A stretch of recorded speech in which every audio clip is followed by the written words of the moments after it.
எப்படி அதே மாவட்டத்தில் இருக்கிற தூத்துக்குடி இங்கே பக்கத்தில் 13 பேர் கொலை செய்தார்கள் ஸ்டெர்லைட்.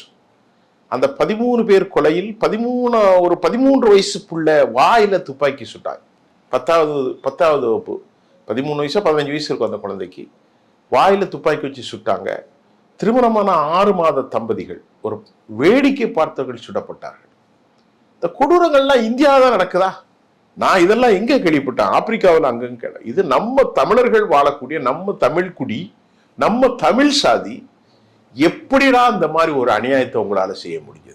அதாவது பிளான் பண்ணி எந்த உள்நோக்கமும் இல்லாத அப்பாவிகளை கொலை செய்து இப்படி 1-2 லைப்பிக்க 1 செக்ஷன் தேடி நிறைய ஏராளமா அந்த செக்ஷன்லாம் பத்தி நான் சொல்ல உள்ள சம்பவத்தை மட்டும் சொல்றேன். இப்போ அவனை வந்து நேத்தைக்கு பேட்டி கொடுத்தார்கள். அவருடைய சகோதரி 2 பொண்ணு தான். ஏராளமாக அரசியல் கட்சிகள் பணத்தை கொண்டு கொடுத்தார்கள். இனி பணத்தை கொடுத்தா ஜெபராஜ் வருவாரா? ஜெபராஜ் பெனிக்ஸ் வருவாங்க? வரமாட்டாங்க.